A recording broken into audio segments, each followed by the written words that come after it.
And so it's a group of women that go on this hiking trip, and they're all quote unquote friends. But they are, quote unquote, is correct. Quote, yes. They have very different personalities. And so what I loved about the story is you get snippets as the story continues from each of their perspectives and each of their unique voices and point of views.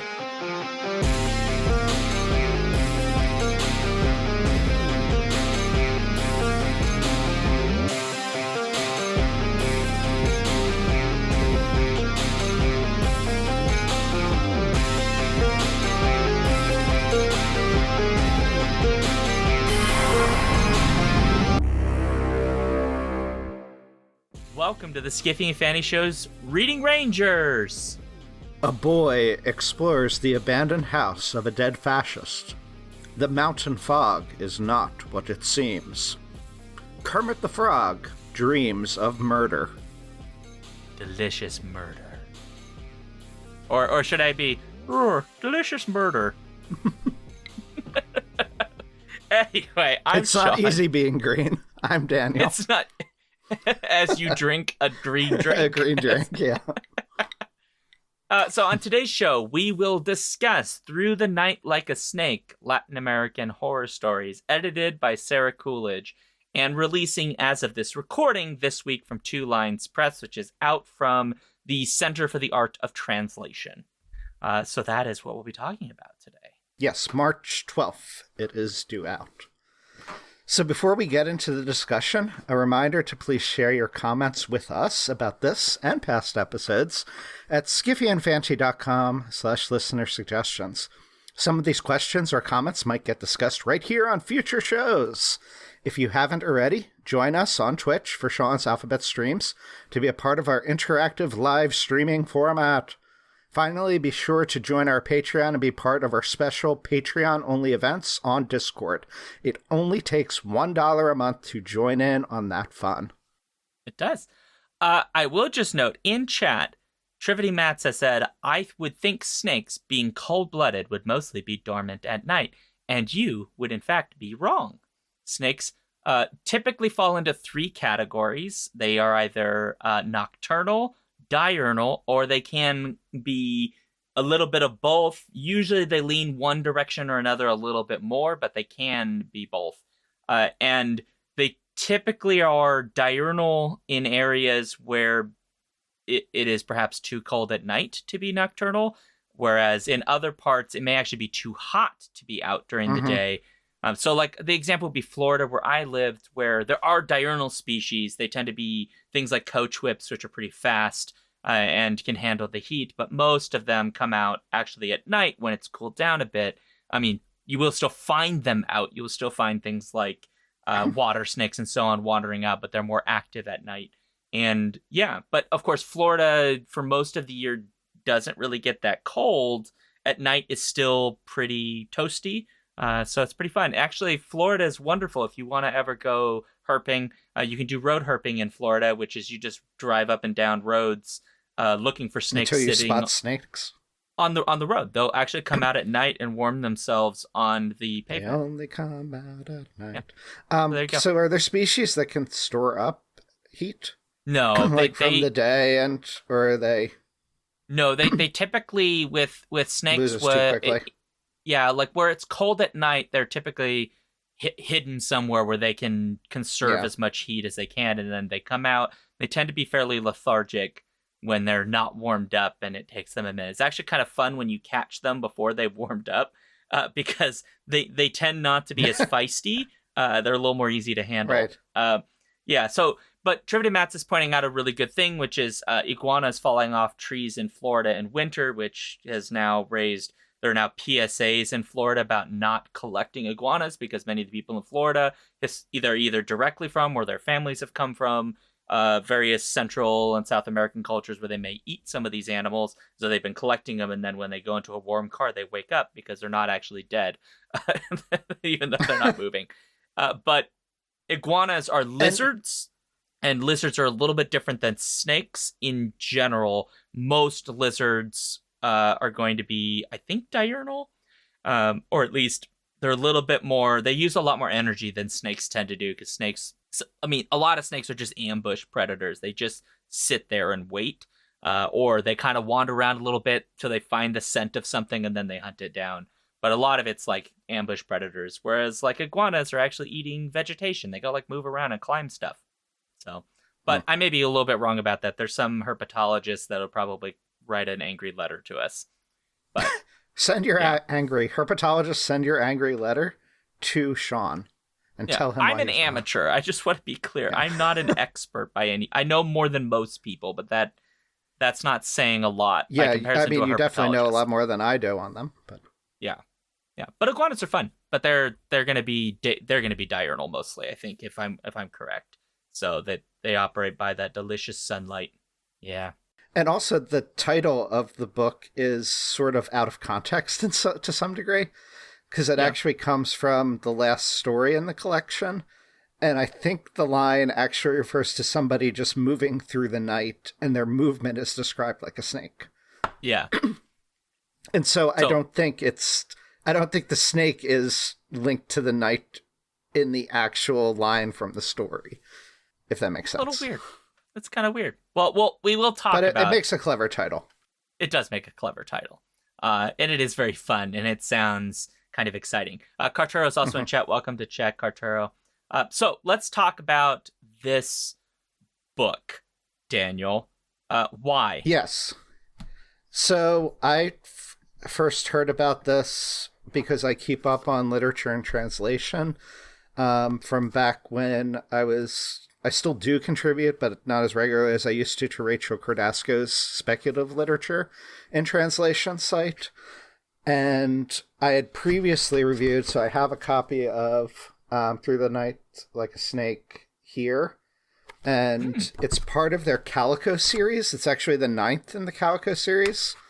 And a previous one called Elemental Earth Stories I had previously reviewed for speculative literature and translation. So I was familiar with the Calico series in general, and I'm a huge horror fan. And so when I first heard about this, and that it included Latin American authors and diverse group of authors, I was like, ooh, this might be ideal for covering on Skiffy and Fanty. So I reached out to the folks at Two Lions Press about this.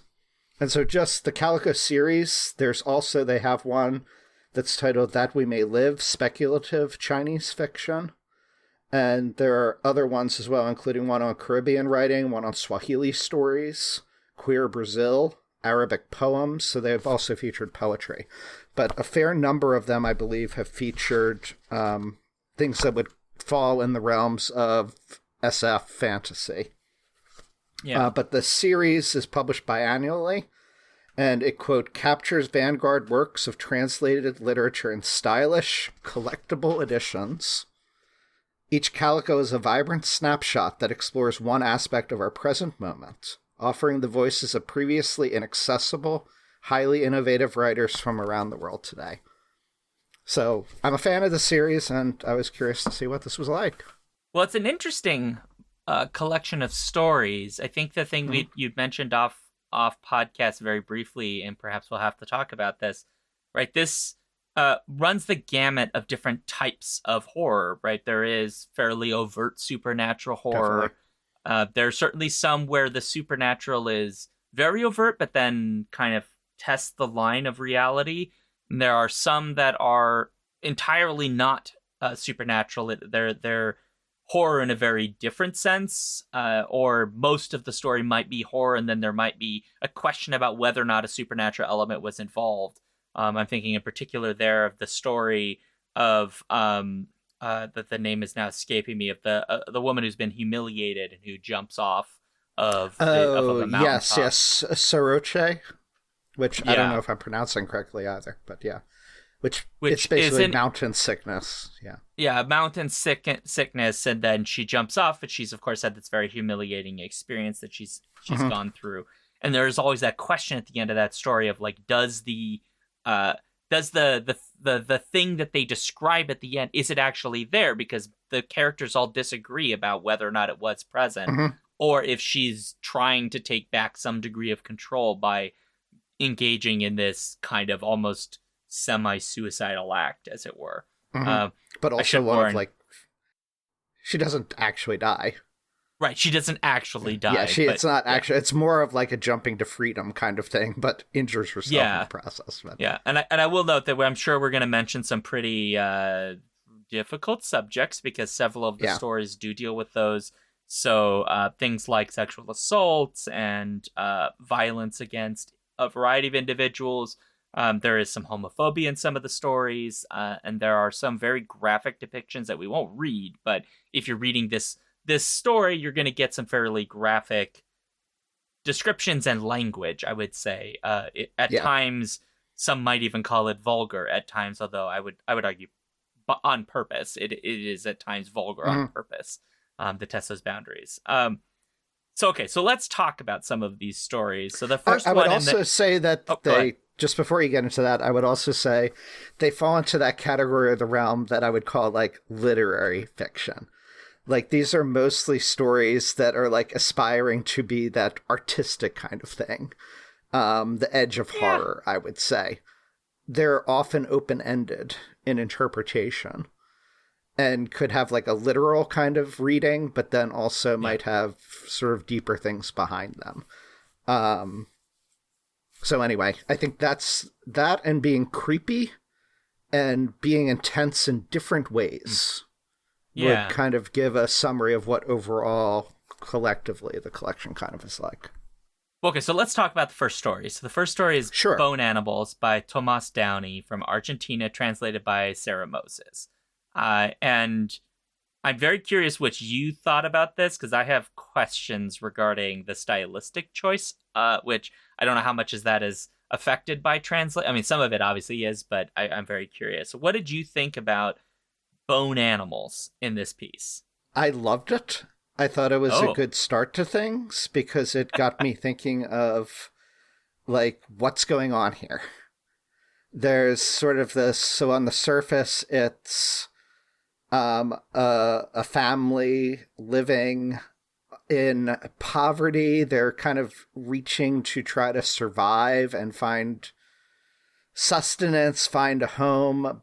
Right. And the narrator of it is a wife, mother, who talks about basically, like, following her husband wherever he's going to lead. Yeah. But then as things go, they start getting darker and creepier, and she begins to then start to think, why am I doing this?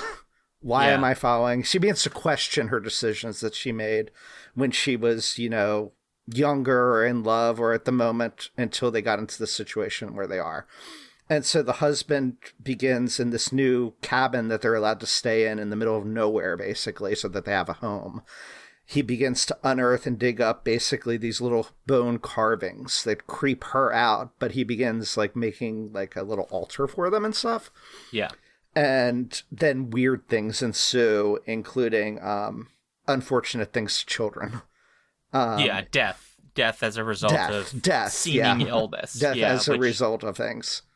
And so I read it twice. I still don't know if I completely have come up with a theory of everything or what it all means. But it definitely, like, I liked it as horror in that it evokes terror. I found it interesting that the change that the narrator has over the course of it. Yeah, I mean, there's this great moment where she says, "How could I have followed him this far? He's always been a dark man who's never said much. A man who doesn't say what's on his mind is dangerous." And that is kind of like the problem with the story, which is, like, he's going through some experience, but he doesn't ever say anything about what's going on. Things happen, right? And the story ends with more graves being dug. Again, nothing is said about what they mean, what's going on, what are these bone figures, right? He almost never says anything in the story, really, unless he's telling her what's what, basically. What to do. Yeah. Which, to some degree, it's almost like it's like a cultish control that it ends up almost having over.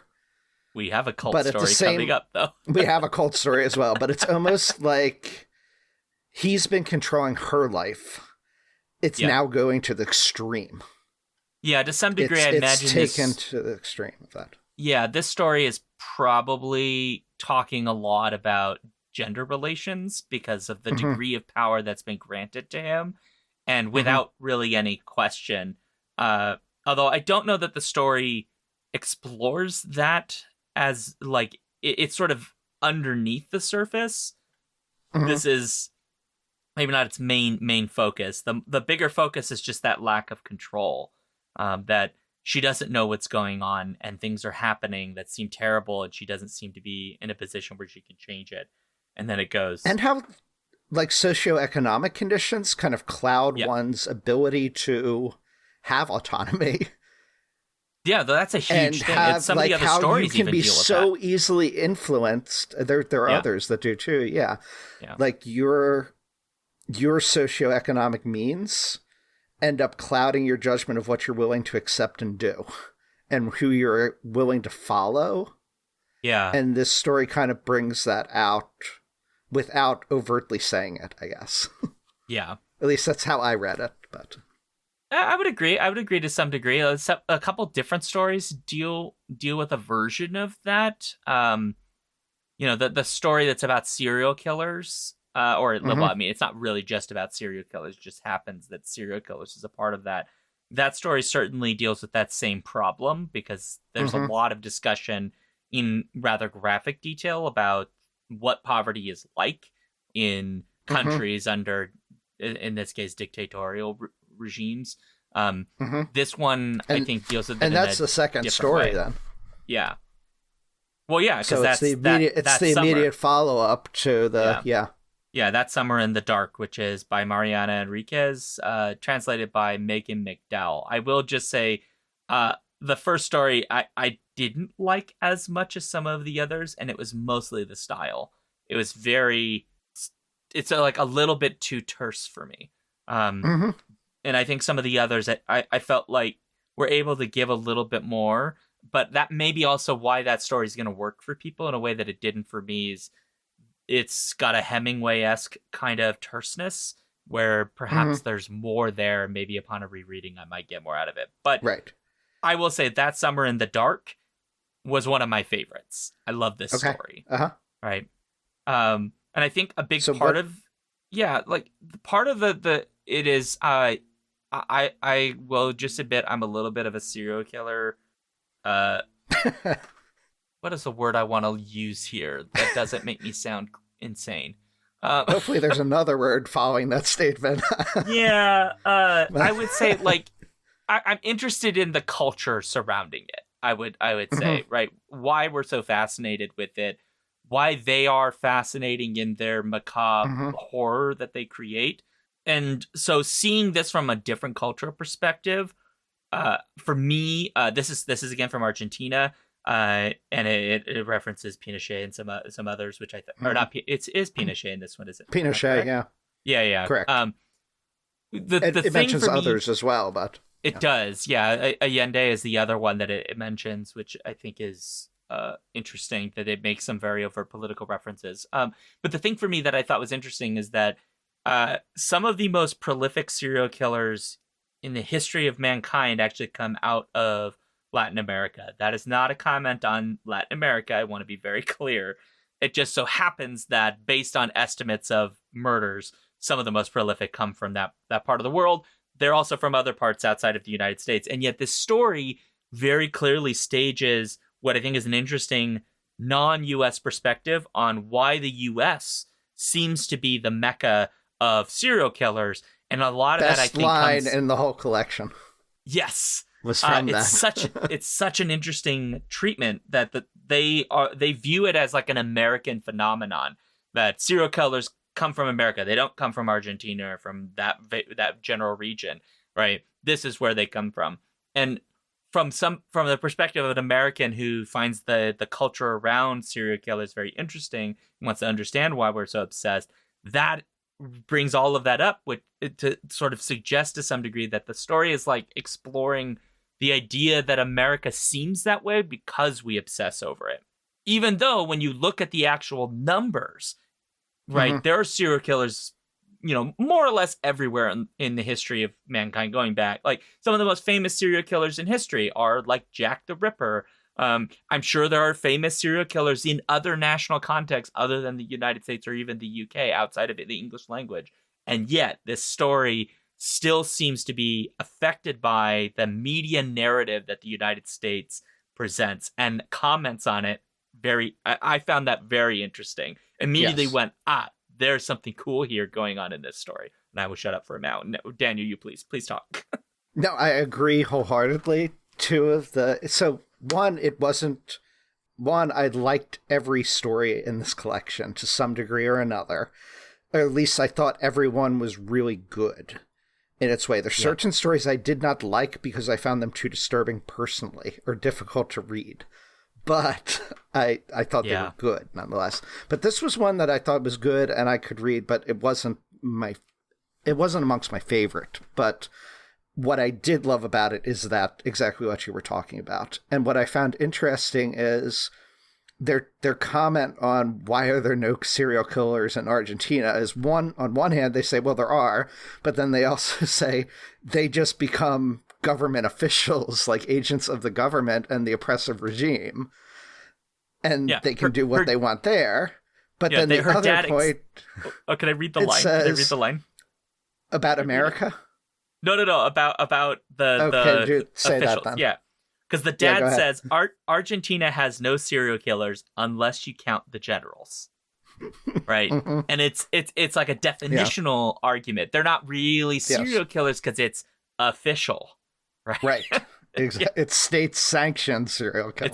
Exactly. Yes. Yeah. or regime-sanctioned. Yeah. It's a very clever line. I really like that. Yeah. And then the other clever line that I absolutely adored, I think it might have been the mother. I don't know. One of the characters said, I couldn't find it just looking through briefly, says, I don't think there's actually more serial killers in America. I just think America's better at selling it. That we've capitalized on serial killers and turned it into an export. And I found that as a really interesting commentary. Reading it as an American, obviously. Yeah, but it goes back to some of the criticism when was it the Ted Bundy biopic, I guess, that came out, right? Where a lot of the criticism Netflix, of that, where people were saying like this is exploiting the families and the those that have died, and it creates sort of this sensationalist treatment of this figure. And to some degree, that is precisely what America has done. As Paul is saying in chat, America has figured out how to turn serial killers into a capitalistic endeavor. Mm-hmm. And I don't just mean like fictional serial killers. We do that too. Like literal real ones, right? Ted Bundy, all of these figures who become these larger than life figures. There's a whole cottage industry dedicated to telling the stories of serial killers. And I hate to say it this way, but the more salacious and more deaths and the better bonkers the serial killer, the more likely there are going to be many documentaries about them. In fact, charming serial killers even more so than non-charming ones, which is why Ted Bundy and some of the others get even more attention, because even though they may not seem charming because of what they actually are, the way they're portrayed to us gives that sense of like, look at them, they're just like the rest of us, and like, isn't that so interesting? The ones that don't get as much attention tend to be the ones that we associate with deviance automatically, right? So Ramirez is actually mentioned in here, the Night Stalker. Oh yeah, he's one of the rare exceptions, but for the most part, those kinds of figures tend not to be discussed to the same degree as the more quote unquote charming versions. And even of those two extremes, the author Mariana Enrique, I think, is making commentary throughout it on the what's the word? Fetishization. Making them into a fetish. Fetishization? How do you say that word? The characters essentially do that. These two young girls, these two adolescent girls, effectively, or teenage, I guess. Somewhere in that territory. They fetishize these serial killers. And the one comments on how, like, the other one, like, I'm really into, I forget which way it is, but one is really into Richard Ramirez, even though he's unconventionally not handsome and is scary looking and deviant in nature. Whereas the other one goes for the more standard good-looking, like hunky Ted Bundy, Yeah. who is more relatable in terms of how he looks, quote, normal. And so there's a lot of commentary in the story going on. Yeah. With and that, I just too, realized of what that does to the mind. I just realized that Ted Bundy wasn't the one I was thinking of, although there were some biopics about him too. It was actually Jeffrey Dahmer was the one I was thinking of, the very That's famously right. discussed one. Yeah. They both got criticism, but the Jeffrey Dahmer one I think got more considerable criticism. Mm-hmm. Yeah, so anyway, you're completely right. It's a very interesting story that is sort of dealing with like what it's like living in like these single family homes where they have like one bedroom and power may be turned off at any point. They could be unreliable. You don't have access to a lot of reliable television and so on. It's hot and muggy. There's not enough money. There's even a moment in the story where the father is like saying like you're basically looking down on me because I can't get regular work, but like you're in a country where things are falling apart. Quite literally, right? You have dictatorships and there's questions about whether the military is going to remove the government because it's being ineffective, or maybe that's what the people think, not necessarily individuals. So this is, for me, one of the best stories in the piece. There's so many layers to it. And I think we've only kind of barely scratched it. Oh, yeah, but definitely. I really recommend it. Because then they encounter an actual serial killer in the book, or in the story. He's not, though. He just kills his family. But, yes, correct. Yeah. You're right. Yeah, they say so he's a killer, but not. is he? Yes, not. Yeah. Yeah. But this story has more length to it to kind of get into all those layers too. It's one of the longer selections out of the 10 in the collection. Yeah, I agree. Mm-hmm. It's a very good one. I like it very much. Mm-hmm. I mean, it's just one of my interests. It just comes from a different cultural perspective, which I really appreciate. So, A+ Enriquez. So then the next one is a story that we've already kind of briefly mentioned, which is Soroche by Monica Ojeda, translated by Sarah Booker and Noel de la Paz. And I probably got my pronunciations a little off. I'm doing my best. Which I will say was the hardest story for me to read. It was very uncomfortable. At least the basic parts were. Yeah. The basic premise is there's this event that happens while they're hiking in the mountains. It's narrated by several different characters who almost like they're being interviewed by an off-camera interviewer. They decide to take one of their friends up on this sort of mountain hike. They keep mentioning that there is this mountain sickness that people get, which maybe is the thing that affects why they all see very different things when they're up on the mountain. And the understory of this is that Anna has been horrifically shamed publicly because a video that she made with her husband, a sex video, went public, and now everybody has seen her aging body and in all of its eccentricities. I'm trying to be very nice about it because the story isn't. The story has multiple characters mention her body, but there's actually one section where Anna actually describes her body and how she feels about it in, I think, a little bit excessive, but I get what I think the point was kind of made after like maybe 7 or 8 lines, but goes on in like very uncomfortable detail. And then this is one of those stories where the question mark is there a fantastical element? Because not everybody agrees what they saw was in fact what they saw, right? At the end, she jumps off, she survives, but she jumps off the mountaintop, as it were, part of the mountaintop, and there is maybe something that is there that gets involved with her in this instance. But again, not everybody agrees that that's the case. Yeah, so Daniel, I mean, what it's did really you think?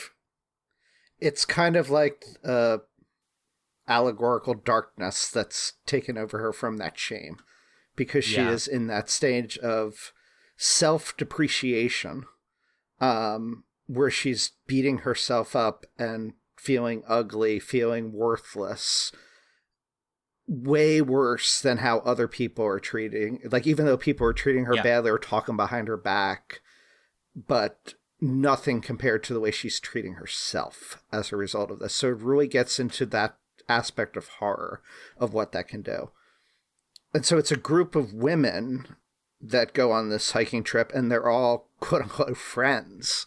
but they quote are, unquote, is correct. quote, yes, they have very different personalities. And so what I loved about the story is you get snippets as the story continues from each of their perspectives and each of their unique voices and point of views.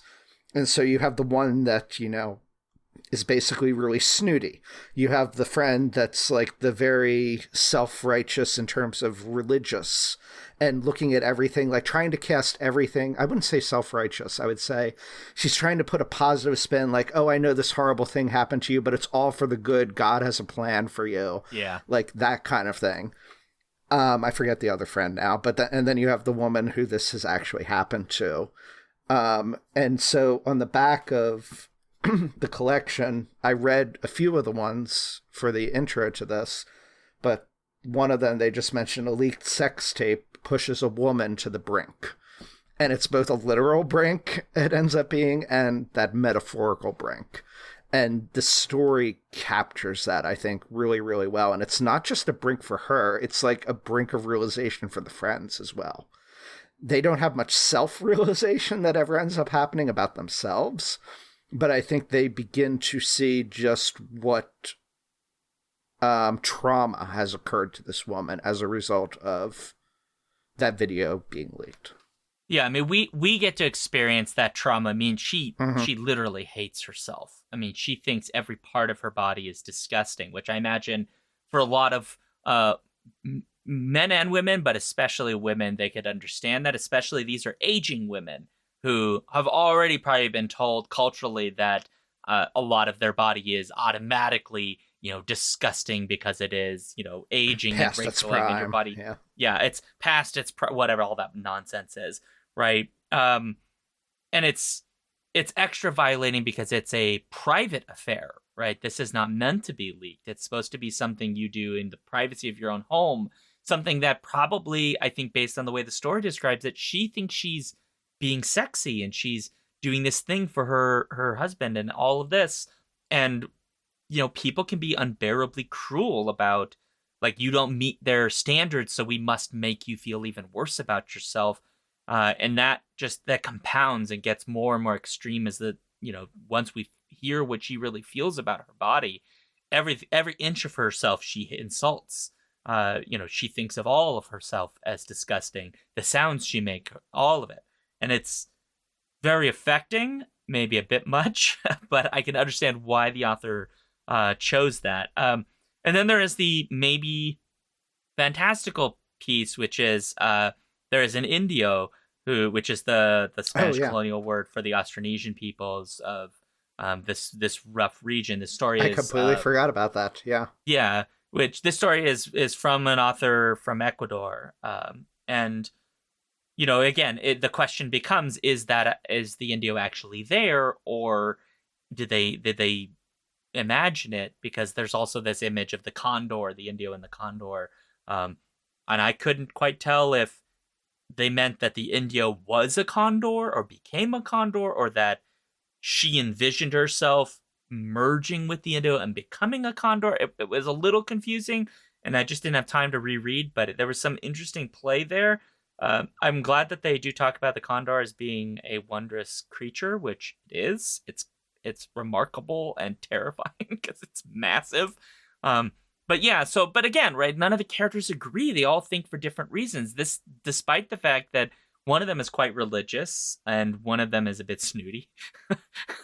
And yet nobody can agree that was it actually there. And the question kind of is raised, does it really matter? I love this last line, which actually is from Anna's perspective, which is, and I knew as I watched the Indio's metamorphosis, presumably into a condor, that to die after taking a piss on the future could be my ultimate act of dignity.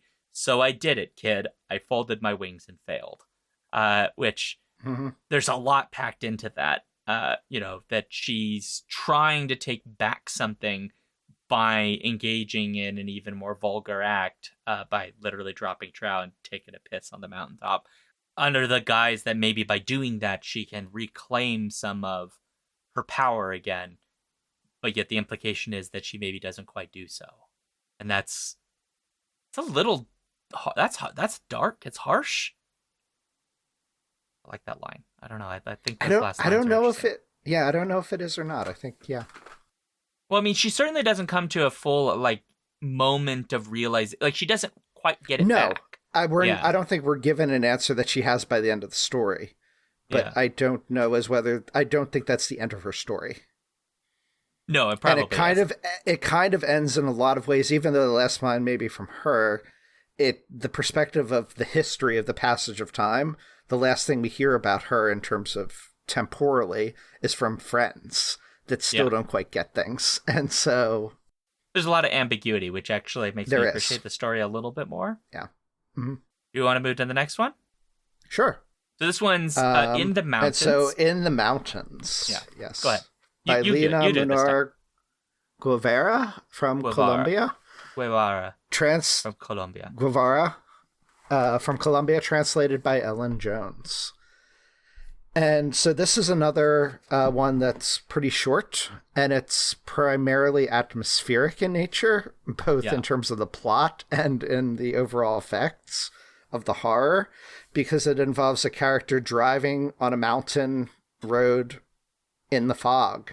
And maybe there's a car behind them that's creeping up, but actually maybe it's in front of them. And maybe there's a break in the guardrail that they pass maybe once or twice. And there's allusions to ghosts and hauntings. And one kind of gets the sense that this traveler might not be on an actual road, but maybe, at least my interpretation, a ghost haunting this stretch of highway where they have died. But there's probably a lot more interpretations. Even though it's short, it's an ambiguous story. What was your take, Sean?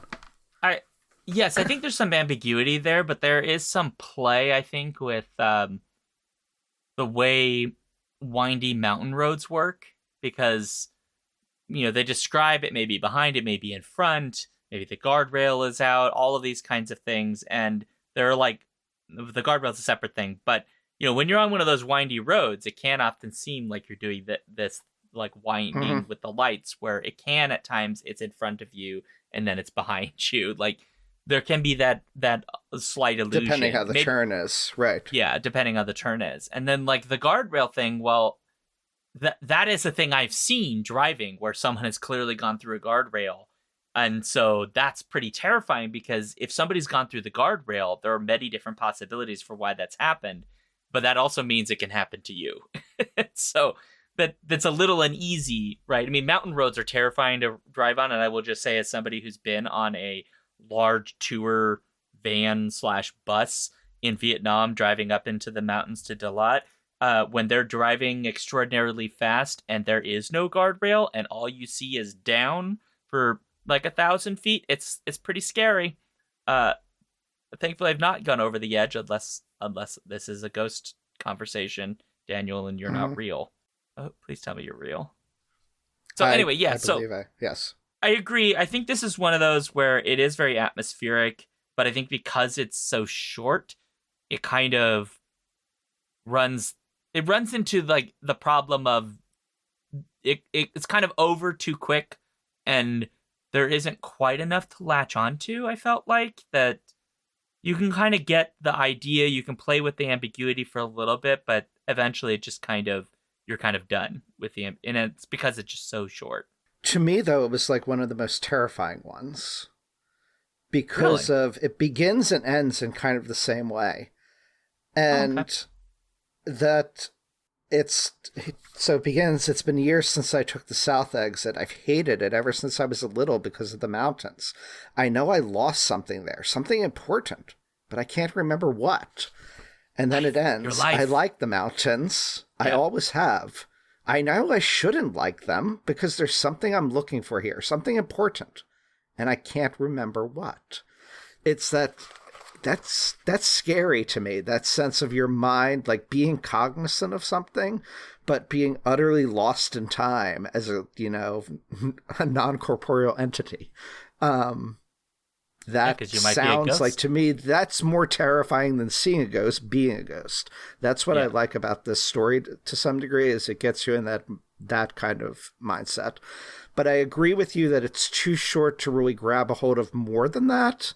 And there's an element about the narrator talking about, I think it's a he, but the narrator talking about their grandfather's house, and that the house had lots of mirrors.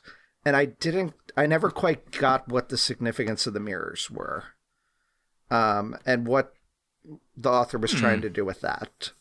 So there were parts in the story where it just wasn't enough there for me to grab hold of like what the intent was.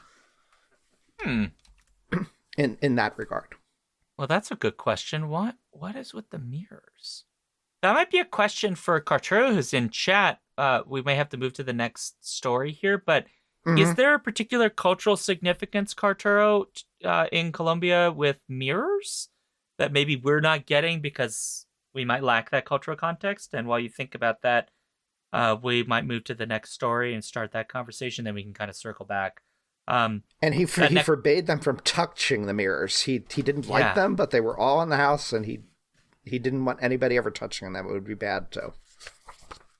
That is interesting. Maybe he's trying to capture vampires? I don't know. Yeah, Cartero says in chat, not that he's aware of. So there may just be something we're not quite getting, and that might be one where maybe a reread would help pull that out. Yeah. Right. Cartero does say he did another know... weird one. Oh, hold on. Cartero's got a thing. Yeah. Cartero says once he knew a lady who covered all mirrors in her house when it rained because she believed it attracted lightning. That's interesting. So maybe there is something there, but yeah, we might have to unpack. Okay, next story. The Third Transformation by Maximiliano Barrientos, translated by Tim Gutteridge, which is out of Bolivia. And this one is about Nazis, question mark? Yeah, Nazis into the occult and weird transformations. And yeah. You can't really go home, and sometimes it's good not to go home to where you grew up. Yeah, so the story takes place that there is this, the Helmet family, there's the Helmet place, and they, it's at some point when they were young, they went there, or one of them went there, and the other did not. They lost touch, and then he came home to check in on Eduardo because his friend has fallen ill, and he's trying to figure out what went on, and things rapidly descend into very terrifying prospects where it is apparently there is some supernatural connection to this Helmet family who are all coming back through Eduardo at first and then the narrator second by quite literally and Eduardo's mother. And the mother, and repurposing their bodies to basically rebirth them in very graphic and disturbing ways. And it is with flowers and tubes, like turning the body into a flower with teeth in the stomach and tubes, and like the belly button at one point, teeth grow out of it. It's really, very disturbing. And this goes to, I'm guessing a part of this is, I mean, I kind of read it as a story that's to some degree about, this old German that they talk about is effectively is an escaped Nazi, is what they're really describing, which is a thing that perhaps has been overly fantasized in some respects, but talks about that kind of reality of the rot that they bring with them because of the ideology that they espouse. And this is like infecting from within to some degree, growing a literal monstrosity that consumes people and can rebirth again. It's I love it. It's also horrifying, and I don't know what the deal with all of the metal music is. Because the metal is innocent, guys. Metal is innocent. It's not. I have an idea. Go for it. So the two characters, when they were the narrator, or the point of view character, and then the one Eduardo who gets sick, when they were younger teenagers, they were really into metal music, death metal and such, and everyone in their town basically said they were just Satan worshippers and evil, and ostracized them because that's what they were into. And so I found that, and then Eduardo disappears for days, and they're searching for him, and what gets blamed is the death music, the heavy metal music, not the Nazi guy who's living in this farm that Right. experiments on people, right? Yeah. And so I took that really as a commentary of culturally or politically, here we're worried about these things like whether or not death metal is satanic and corrupting our youth, while we have Nazis hiding out living amongst us, and that we're not concerned about. That family, they kind of look at them as weird, but they don't want to touch them. They don't want to confront them. They don't want to say anything against them. It talks about how they'd see the family members in town, but basically just ignore them. So it very much rang true to me in terms of being a story about ignoring actual horrors and making up fake horrors to be indignant about when there's something else that should really be taking up your attention. Which to some degree is true of the United States when, they begin to blame hard rock and heavy metal and all of these things for the ills of society, looking for, occult cults and satanic cults and all of these kinds of things, instead of looking at perhaps what may actually be going on, which is not the lack of appropriate religiosity, but, mental health and other kinds of things that are, the way we treat people and that kind of stuff. There may be a different level of rot, as it were. So a different cultural perspective, but gets to similar ideas in a different way. This is one where you could maybe do some unpacking. I like it. It could be it could be a short horror film for sure. Oh yeah. The plot of it read very gothic to me. It actually reminded me of like a plot of a John Bellairs novel of like this evil wizard trying to come back through other people, like resurrect themselves to some extent. Yeah. And it really went out to bonkers kind of weirdness at the end, and so I enjoyed that. There's a lot of interesting stuff there. Okay, next story, because we got to try. Yeah, we got to go going. Yeah. Visitor by Julian Isaza, translated by Joel Stryker, which is out of Colombia again. Which I will let Daniel start with because I keep talking so much. So you, Daniel, what do you go on? This was on my first read of. I didn't read every story twice, but this was one like I absolutely adored reading it the first time, like right off the bat, and connected with. So a woman talks about basically she's a person who consumes media like Ancient Aliens, kind of conspiracy theories of Atlantis, not just Ancient Aliens, but all those sort of alternate history type things. And so she's into this conspiracy theory type stuff involving that. And all of a sudden she finds this little green creature in her backyard, if I remember correctly, or garden somewhere outside, that she assumes is an alien, but it kind of looks like her son's, who's now an adult man and no longer talks to her and lives somewhere else.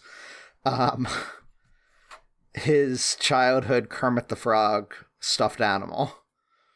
And so she takes this weird alien creature inside and starts trying to care for it, and she goes to give it food, but rather than eating her food, it like gives her a hug. And she soon realizes that it hugging her is nourishing it, and it's basically taking energy from her. But she's like, I feel fine, everything is hunky-dory, so let's just go with this. And so she's basically like having a little E.T. kind of Elliot kind of friendship with this creature that she's an alien. And then eventually her estranged son, shows up at her door saying that his wife, he's lost his job, if I remember, money, like his wife is leaving his wife, him. His kids hate him. Yeah. And we have no explanation for why this really happened or why he's now come back to his mother or what the rift was. But he's come back, but she's now, before she would have welcomed him, but now she's kind of like, well, I got this thing in your room that looks like your childhood Kermit the Frog doll. And so she doesn't want to tell him, but she also isn't sure what to do to let him in the house. And the Kermit, the alien type thing, starts telling her, giving her dreams of murder. Kill him. Yeah, basically. And meanwhile, it's taking more and more from her. And then at the very end, you get the sense that this is actually, at least I did, that this is actually his childhood Kermit the Frog doll. Yeah. that it wasn't Yeah. an alien creature. It's just like a Chucky type situation. It could be. Where it's this animated thing from childhood, because she like searches around the house to try to find it. And she's like, I can't find it. What happened to it? Yeah. It's one of those where there's a bit of ambiguity again at the end about whether or not the thing is real, right? Whether or not it was real all along, or if it was something that was always growing inside of her, and she just finally snapped, as it were. Sure. Like, we don't really need to know what the old rift was with the son. His behavior is pretty reprehensible. There doesn't seem to be any justification for why he treats her so poorly. She feeds him. She doesn't complain about anything, and he just treats her like garbage. And so, well, I'm not saying... so does the Kermit, then, in a way. Yeah. Well, I mean, kind of. The Kermit is taking energy from her, but is showing affection and love in a way that the son, as an adult, doesn't. He does not. That's true. Yeah. So maybe to some degree, there could be like an element of where the Kermit is, like your kids take it out of you, right? When they're little, right? But they exchange it for love, right? They take your energy and your time, but there isn't that exchange. But as an adult, right, he doesn't provide, like, he's not giving her anything, right? He's taking and taking and taking, and she's giving, and it's sort of like, that's true. Killing him and is perhaps she's found a better son. A better son in her alien Kermit. Yeah. there's a thing to be said here about family that I found. I really like this story. I think it doesn't really make us raise the question of whether or not she's justified. It more looks at what happens to people when you just treat them so poorly that they start to lose that willingness to sort of take it, and then eventually they just snap and then give you rat poison in your food. And I will note, while he's dying, she caresses and comforts him as he's dying, which I think is very interesting, that she does poison him. Only a mother's love. Yeah. Only a mother's love. Yeah. What you do. Yeah, I brought you into this world. I can take you out of it. All right, next story. The Man with the Leg. By Giovanna Rivero, translated by Joaquin Gaviland. And this one is out from Bolivia again. Woman and her husband, if I remember correctly, are in the city. Yeah. Trying to have a baby. They're in Chicago, right? Yeah, she's trying to have a baby. In New York, I believe. Chicago, or is it New York? It's New York. It's definitely, is it New York? Okay. And they come across effectively a beggar on the street who has a lame or dead leg that's turning gangrenous and is begging for money to be able to have this treated. And so she actually gives him a little bit of money, but then they run into him again, and they end up taking him to a apothecary that's actually basically like an occult healer. And they come out afterwards. She comes out afterwards with a package, a little bundle nestled against her bosom. And the guy no longer has his gangrenous to that leg. Yeah. It's weird. This is one of those stories where I think the concept is fun, but I've never in my life been more disgusted by the descriptions of genitals in my, like, I'm just sitting here going, like, maybe the reason you're having so much trouble having a kid is because every time you talk about this, it's like the most disgusting. Like, you should just stop having sex. No more. Like, you don't enjoy this. You should stop and run, because there are some very squelchy, gross kind of descriptions, because the characters are about going through a biology, bunch of treatments. Biology, but describing it in a way that does not feel romantic in any way. No, it feels not at all. Yeah. very gross and uncomfortable, and it's very strange. They're going through fertility treatments, so to some degree, I suppose there's an artificiality to that anyway, because you you're talking about like messing with your hormones and all of these kinds of things. I suppose it would make you think more scientifically rather than romantically about the act, because of course it is.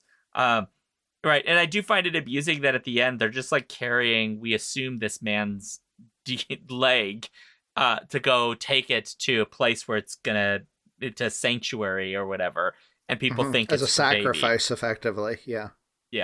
They Yeah, it was unclear to me if like it's going to transform into like this act is now going to give her a baby. It was unclear to me like what the interpretation of what the end result for them is, but like her act of kindness and faith in the occult over the faith in the fertility scientific kind of practice, like seems to be what the direction that things are going. Yeah. I don't know. I don't know that we're supposed to take any conclusion from that. It's very strange. I mean, the end of it literally, all it is like, cover your baby, sweetie. And she just says that's what she did, feeling the now discreet and sweetly fetid scent of the offering. And only then did I start to cry slowly while the train continued its fatal march through the cold bowels of New York. Right. So yes. What is she crying about at that moment? Is she crying because someone has perceived her to have had a child that they've been trying to have? Or is she crying because she doesn't actually have a child and they perceived it? I don't know. Or is it tears of hope over what this offering now will achieve? I don't know. Is that what the offering is? We don't know. No, we don't. Who's the offering for? It's unclear because they kind of like go in and they come out, but you don't know all the details of what happened inside. There's more story here. Is really what definitely ambiguous. Yeah. Well, let's move to Rabbits. That's the next one on the list, which is by Antonio Diaz Oliva from Chile, translated by Lisa Dillman. And this is another one that I really enjoyed because it's about cults. Oh, okay. It's the cults one. This was the one, like, I completely was like, which one was this one? I couldn't even remember. And yes, okay. Yeah, so this is the one that it's basically like the Rumspringa. Yeah, but it's a very twisted, it's weird... a commune, and the young couple that are about to get married get to go. Right. Right before that, they each go around 16, 17 years old. They get to go out into the real world away from the commune for a year and experience what the city and general life outside of the commune has to offer, and then decide whether they want to come back and join the commune or not. Right. And deciding not might not be good for them. Yeah, this is actually the one I will just note. This is the one that's about Pinochet and Allende in the background, not one of the earlier ones we mentioned, which is actually the wrong country entirely, if I'm correct. Chile is Allende. And it was a different. Okay. Argentina would be. It's escaping my mind at the moment, but totally different person. I'll hunt it down later when I need to. But yeah, so this is ostensibly it's about cults, very extremist religious communities to some degree. They're not necessarily strictly religious. But the story deals with an interesting problem, which is what a lot of cults have, which is there's something buried underneath the surface that is no good. And it turns out in this cult, that is exactly the case. And it has pretty significant ramifications, not only for the main character, but for the cult, the commune itself, once that's revealed. Including its political protections eventually are sort of taken away from it. And then there's the rabbits, which is alarming. The rabbits, I think, are symbolic of something else, but I wasn't quite sure what quite to make from it. Yeah, it does make the one reference that rabbits hump a lot, but that doesn't seem to be like fertility doesn't seem to be its primary focus. Yeah. They're almost like monstrous rabbits. Like, not in a Monty Python and the Holy Grail sense, but like just their size, and they're like almost like predators unto themselves. Yeah. I don't quite know. It's very, there's something there that I don't know that we may have to come back to, but I do like that they deal with Like that the cult, the way this commune operates is the way a lot of these operate, where like they set this situation up where you're supposed to go on this, like everyone goes on it. They go out for like a while, spend several months away from the commune in order to experience the world outside, and then they have to make a choice. But like that is obviously not year.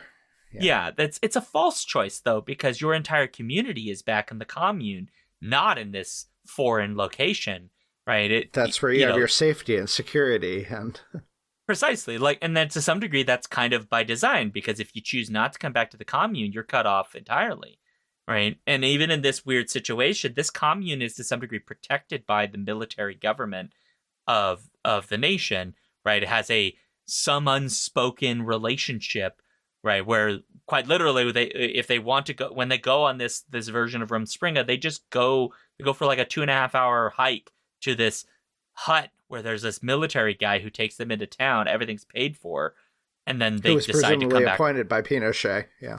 Right, not Pinochet. Yeah, this one would be Pinochet. Yeah, this correct. one would be. Yeah, yeah, and then later by whoever followed after that. But it's like all that mystery, and then again, right? I wondered if the rabbits were, because the rabbits are so often thought of as fertility, it's meant to make us think about the fact that a lot of cults are basically sex cults. But this is a cult of violence, right? This commune takes people who are deviant or quote unquote deviant and brutally murders them and then buries them in this like compost pit thing that they use, which is, Carter's asking in chat, what happens to the rabbits? Well, the rabbits just keep reproducing. And then when they kill them, they just put them in the pit. In the pit with the humans, yeah. Right. With the human remains, too. There isn't really, I don't know what to make of the rabbits. It's like a violent regime turned into a commune. Yeah. Like it's a microcosm in some way of the larger military, society? the larger military, regime. Just more insular and now incestuous. Yeah. Well, I mean, there is that line it repeats, right? Which is like the 3 elements that every human needs are, was it spirituality, food, and shelter? I think it ends with that. Yeah, it ends with that, and it says it a couple times. On the inside, earlier. we had food, shelter, and a spiritual refuge. The 3 elements every human being needs. Yeah, we didn't have it so bad. Except, I mean, but that is... Which is also what the regimes are doing, right? Like... If you think about authoritarian regimes, it's to give those things. I mean, that's precisely right. Like, at least that's everything's fine. We're giving you these basics, and everything's good. What more do you need? Everything's fine. Nothing's wrong. Everything is good. We've got food, shelter, and spirituality. We've got everything. Ignore the rabbits that we're shooting and throwing into the pit. Yeah, or the humans that we're also shooting and throwing into the pit. Yeah. The seas of death, as it were, that is always around. Right. I wonder if maybe we're supposed to read here that the rabbits are like everybody, right? The everyday citizen who also is being killed and thrown into the pit. And all the people that are deviating are sort of a stand-in for the people that a military dictatorship assassinates and kills. And suppresses, Yeah, it suppresses. So maybe there's that's going on here. I don't know. I mean, obviously the dictatorship line, the military coups are central in terms of the politics the story is trying to deal with. So, and anyways, shall we go to Lazarus the Vulture? Sure. That one's by Claudia Hernandez from El Salvador, translated by Julia Sanchez and Joanna Warren, which is literally this one is another short one. It's about a vulture guy, so an anthropomorphized vulture person who is creeping out the companion a little bit because he wants to eat people. And it starts, I believe, at a funeral, and he wants to, like, have a nibble on the body. But then also wants to, like, maybe eat some of the relatives of the friend or the person that this vulture person, Lazarus the Vulture, is with. Right, and for the main character, the problem comes when Lazarus accidentally cuts one of their children and is, like, licking up the blood, but has in his eye that look of, like, ravenous look, like he wants to eat it. I want more. Yeah. Mm-hmm. And the narrator at that point realizes that maybe their family isn't entirely safe around him and plots to have him killed, as it were. the thing is, I'm not convinced that Lazarus is, because Lazarus is trying to live among the people and not eat people. And even goes out of his way to apologize for making the narrator uncomfortable and making it seem like he was a danger. So it almost feels like cold-blooded murder. Yes. So this is one I'm trying to find if I can quickly find the line. So Lazarus wanted to eat her just like the dog he'd eaten the corpse he wished he'd eat at the funerals, just like the raw meat. Devoured them with relish. Meat. Seeing how nervous.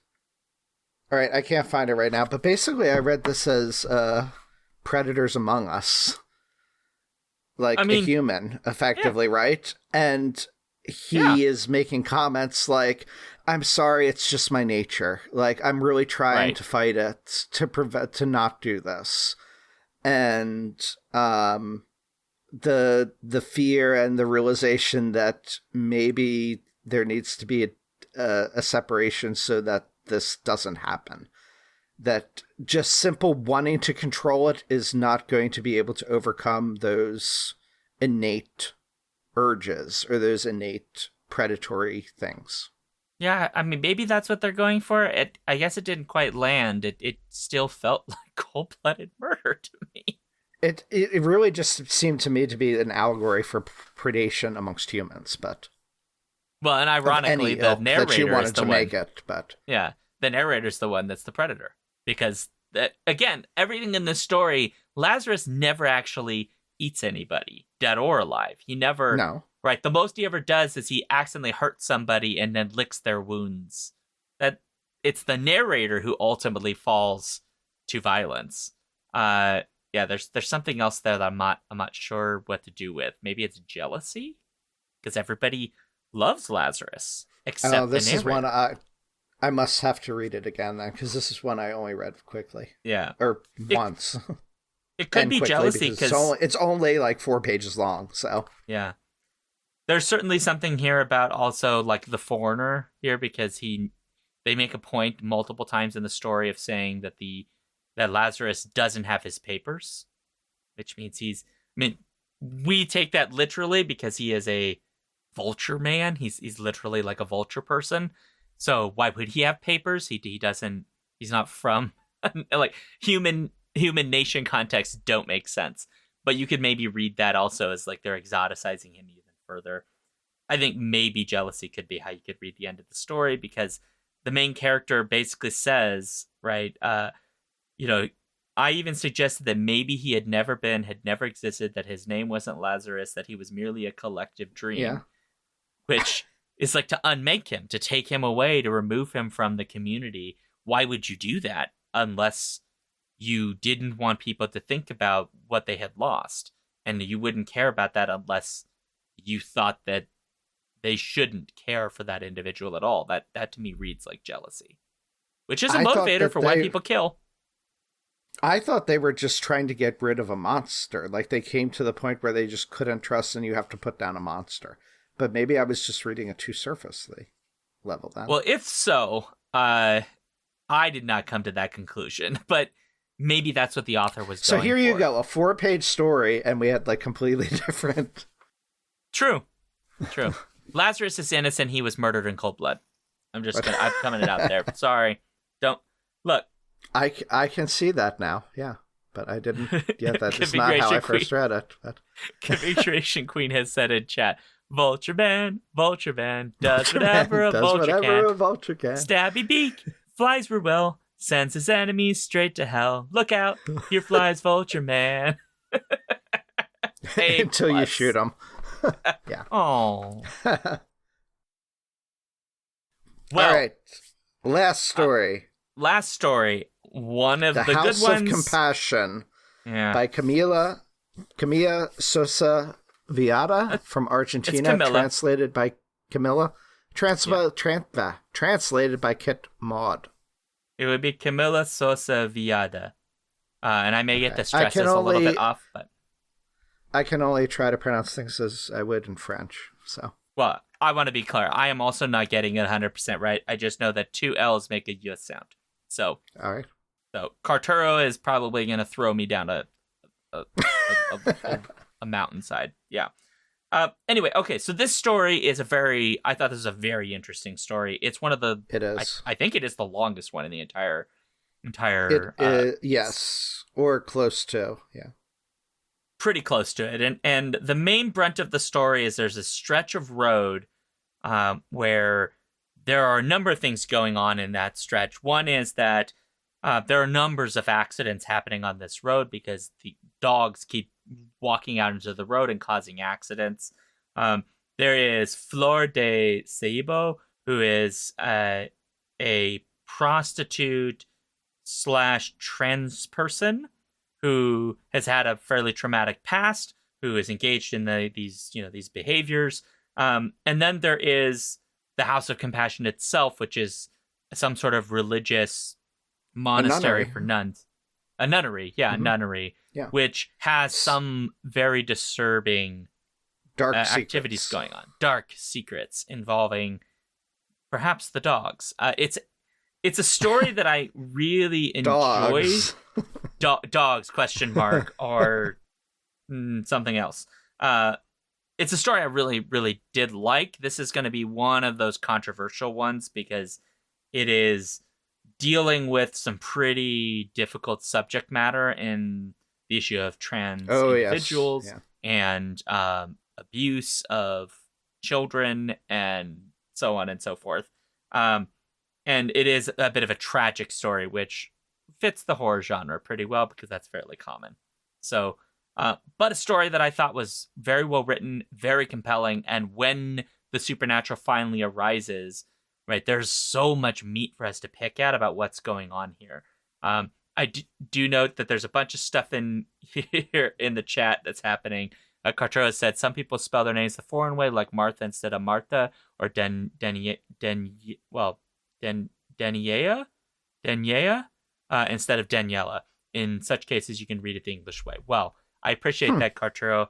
But please don't hesitate to yell at me about my pronunciation, because I do actually want to be. I mean, I know I'm never going to be a native speaker, as it were, or fluent. Well, I might be one day. I don't know, but I do appreciate being corrected. It does help. I try. Is what I'm saying. I should learn more than I know. Yeah, currently. Well, I mean, I think this goes to, we try a lot of times, like when we have authors on and stuff, one of the things we'll do at the beginning is always like, we just need to make sure we got your name right. How do you? Yeah. Yeah. Mm-hmm. And I'm not saying that we'll ever get it perfect because sometimes it's very hard where you have names from language traditions that are different from your own, but I try. I'm trying. Anyway, moving on. This story. So what did you think of it, Daniel? What I really liked it a lot, and I echo everything. It was one of those I both liked and I disliked, in that I could definitely see the strengths of it, and I loved a large amount of it, but other parts of it were just really hard to read, in terms of the trauma and the sex abuse of children that is in it. But I found it really interesting. I found it interesting also in regard to the first half mainly being horror in a very realistic way, in something that could happen in this world, in our reality. But then in the second half, once we get to the nunnery, that's when the supernatural shit hits the fan, and it becomes another type of horror story on top of that. Yeah. So I like the dual nature of that horror. I also thought it was an interesting take or presentation of a trans female character and a sex worker. It was a very, what's the term that I want to use? Compassionate, I think, presentation of them. And the author themselves or herself is, I don't know if they're trans, but they were a former sex worker according to the bio. In the back of the book. And so I found that interesting too. It definitely gives a personal perspective to that side of the horror, I think. That is interesting. Yeah, because I would agree that the horror in this is two stages. One is that supernatural and the other is that personal, which gets to like something we said at the very beginning of this, right? Some of the stories in here, the horror isn't explicitly supernatural, sometimes completely not, the opposite. um i I think that part of what makes that work really well is like when we get to this tragedy at the end, I think we're deeply sympathetic to Mm-hmm. our main character who has been through these very terrible things, and even though some kind of justice is offered for her at the end in terms of her uncle, that is upset by what eventually comes of that, which is seemingly that she's been replaced, right, in this Right. kind of disturbing reality that emerges here. Right. It's very affecting. I think partly that also helps that because there's so much time in the story, we get to see all of her warts and all of what makes her beautiful. She's a Mm-hmm. complicated individual. We also get to see what makes her life difficult and hard Mm-hmm. because she has to negotiate violence constantly. And I think that's something that underneath everything may make this story work for a lot of people who are interested in these issues, that it shows you the various layers of possible violence against somebody from a minority position, a position of being marginalized, of not And how having you much survive power. and transcend that. Yeah. You survive and transcend that too. Because the story is also, it's not just horror in a realistic sense and horror in a fantastic sense, but it's also two types of monsters in this story, right? There's very human monsters, and then there's this sort of fantastic monsters in it. And I'm still uncertain about the ending because there's, again, a lot of ambiguity here, I think, in terms of what this means for her. In that, is it totally bad? Is it good? Or is it somewhere in between? She's replaced, but at the same time, they use her as a template to make a monster to destroy the things that were preying upon her, right? To some degree. Yeah. And so it's almost like harnessing an aspect of her and making a monster out of it. Say You look that again? befuddled. Or it's the ending to me in some regards, that double that they make of her, it is a monster that's now preying on those that preyed upon her. So in some way they take an aspect of her that has survived and fought and make a monster out of it. Harness a monster from it. Oh yeah, I could kind of see that. That's akin to the monsters that they have there, those dog-like things. But then at the same time, it's not good for her though either, because she's basically like drugged. She's basically at their mercy now, and they're controlling her. And she's almost a prisoner there, right? And so Right. The implication is to some degree that she has been drugged, right? yeah. It's not 100% clear she believes she's been drugged, which she might have been, but it does mean like there's that lack of control. That this is part of the tragedy, right? Yeah. Which is these nuns who seem like they're good are actually the opposite. Are not. Yeah. They're the opposite. But then at the same time, there's a monster created from her. Yeah. Or using her that then is unleashed. And so it now has a power that she was never able to have. Right. As a human. So I found interesting things in there, and I'm still not entirely sure where to take the story because I think there is so much to unpack in it. There is, yeah. This is one where I definitely want to reread it. I was thinking about trying to teach it, but that might be I need more time. This is a hard one. It's a tough one, yeah. Yeah. This is not a beginning of the semester story, as it were. No, not this so is much. maybe after I primed them. Yeah. Yeah, this is a really interesting story, though. Yeah, and it is unsettling. I think that's again, I think that's what really, if I had to sum up the entire 10-story collection, it would be unsettling and interesting. Lots of ways the stories could be taken, but all of them work really well as unsettling, creepy horror in different ways. I agree. Yeah, it's a very good collection overall. I think it's worth grabbing. I will note, I don't know if this plug counts for anything, but I did notice that it was on the Chicago Review of Books, 12 books to read from March. And so it was their list of one of the top releases of March to read. But, oh, interesting. Okay. So it has been getting really good press from the coverage that it has gotten. Which is great because we need I would echo more that. of this. And we need these books, Yeah, we need definitely more of this. This is a lot of fun, Daniel. We'll talk about this book. Yeah. Yeah, well, thanks for agreeing to do it. I like reading books. And humoring me. You're welcome, Daniel. I like wait, to humor what are we doing, Daniel? Yeah. No, I think it's fine. What this is very did you send to me? It is weird. It is a weird book, though. There's a lot of weirdness in here, and I like it. Prince Justin says in chat, reading is fundamental. Anyway. Well, okay. I think we made a podcast. Yeah, Daniel? Yeah, I believe so. Cool. Well, this is a reminder for folks. We probably did, but that's okay because we made a podcast that's over. Yeah. It's a long one. Oh, shut up. So, folks at home, whether you are with us live or watching or listening somewhere else, if you would like to make suggestions or tell us what you thought about this episode, or you have read this collection and you want to offer thoughts, or there's a cultural context we've missed or something you want to let us know, there are two places you can do that. There is the listener suggestions form at skiffyandfanty.com/listener suggestions, and then our email is skiffyandfanty@gmail.com. We are Skiffy and Fanty pretty much anywhere except Twitter. So Blue Sky, Threads, Insta, TikTok, blah, blah, blah. There will be TikToks eventually because I do have some shorts that I got to edit. So please follow us at all those places.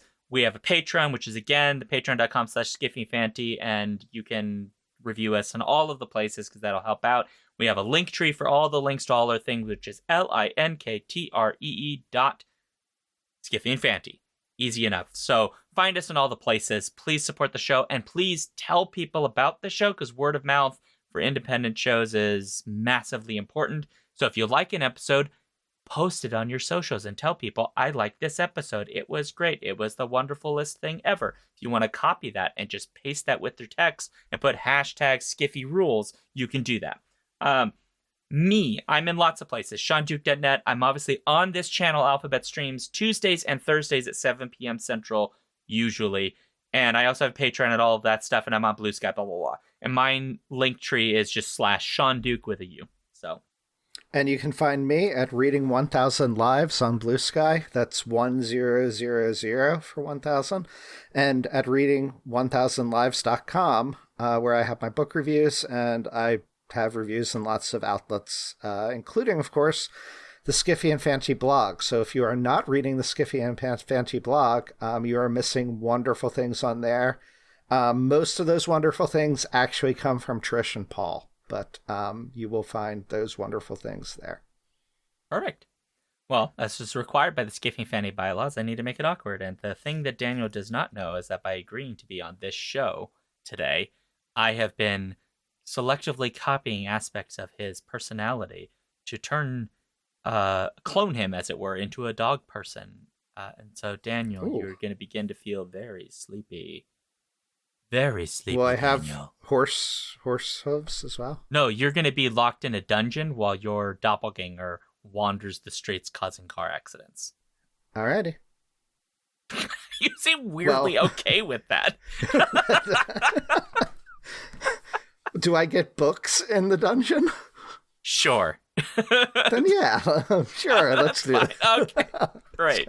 Well, all right. Note, May the folks, microbes be with you. an awkward ending and scene.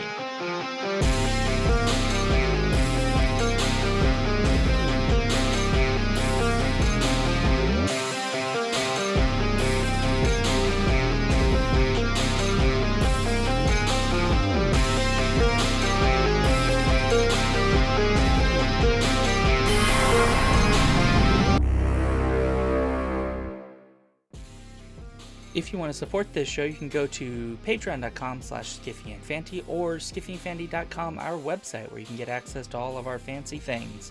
Our music comes from Holy Mole. You can support him and his work at patreon.com/holymole. Thank you for listening.